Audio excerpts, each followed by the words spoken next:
কোনো সন্দেহ নাই এই মুহূর্তে নির্বাচনে বিএনপি আমার মনে হয় 260-70টা সিট 80টা সিট পেয়ে যেতে পারে।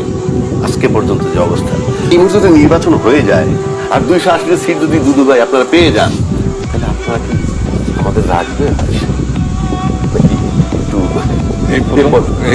হয়ে যাবে। এই প্রথম ক্ষমতা বিএনপি যাচ্ছে না, সেটা বলছি না, শক্ত বিরোধী তো থাকবে না, তাইলে আপনি কেমন চেহারা দেখবো? আমি এটা এমনি করলাম।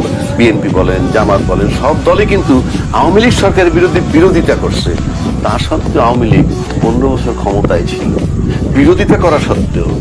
আর এখন সবাই একে সহযোগিতা করতেছে, তাতে 10 মাস শেষে বেসামাল হচ্ছে কেন? সহযোগিতাটা কোথায়? সরকার যে মাঠে আসার পর 200-250 দাবি নিয়ে আসে মাঠে, এবং এরা কিন্তু প্রত্যেকেই দলীয় ব্যানারের। সাধারণ লোক যার কোনো দলীয় পরিচয় নাই, এরা আন্দোলনে যায় না। এটা অবশ্যই দুদু ভাই একমত হবেন, সেটা চাকরিজীবী হোক আর যেই হোক না কেন।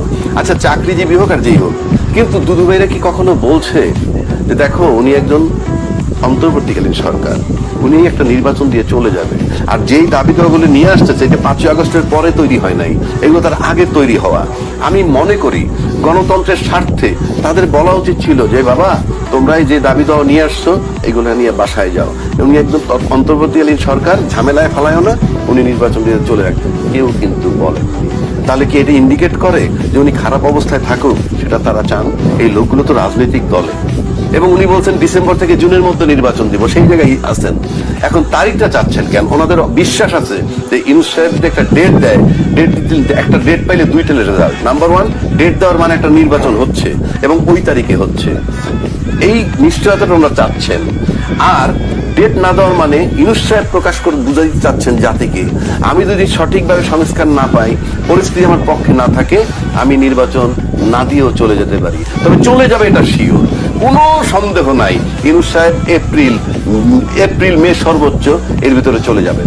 এখন উনি নির্বাচন দিয়ে যেতে পারবেন কিনা, ওনাদের মতো স্টেক হোল্ডারদের নৈতিক দায়িত্ব ইউনূস সাহেবের কাছে কিভাবে নির্বাচনটা আদায় করবে। কোনো কারণে যদি সে বলে আমি দিতে পারলাম না নির্বাচন, কারণ ইউনূস সাহেবের কোনো রাজনৈতিক কমিটমেন্ট নাই, আমি এই জিনিস করতে চাইছিলাম, যদি না পারি আমি চলে যাব, চলে গেলে ওনাদের অবস্থা সবচেয়ে বড় স্টেক হোল্ডার নির্বাচন হইলেই যদি পাশ করে, আবার যদি তৃতীয় কোনো পক্ষের কাছে ক্ষমতা হস্তান্তর হয়ে যায়, আমি আশা করি মিনিমাম 2-3 বছরের জন্য পিছিয়ে যাবে। সুতরাং এই রাজনৈতিক নেতাদেরকে আমি বলবো, কিভাবে ইউনূস সাহেবের কাছ থেকে নির্বাচন নিবে সেটাই তাদের এখন নৈতিক দায়িত্ব। আর সেটার জন্য 3টা স্টেক হোল্ডার খুব মারাত্মক। 1, বিএনপি অনেক বড় স্টেক হোল্ডার। 2, এরকম ক্রাইসিস টাইমে আমরা আর্মি একটা ফ্যাক্টর, রেজিমেন্টেড ফোর্স, তারা কন্ট্রোল করবে, নিয়ন্ত্রণ করবে। 3, ইউনূস সাহেব, ও ছাত্র বাদ দেন, ওইগুলা কোনো অস্তিত্ব নাই। এই 3টা স্টেক হোল্ডারের একটা সমন্বয়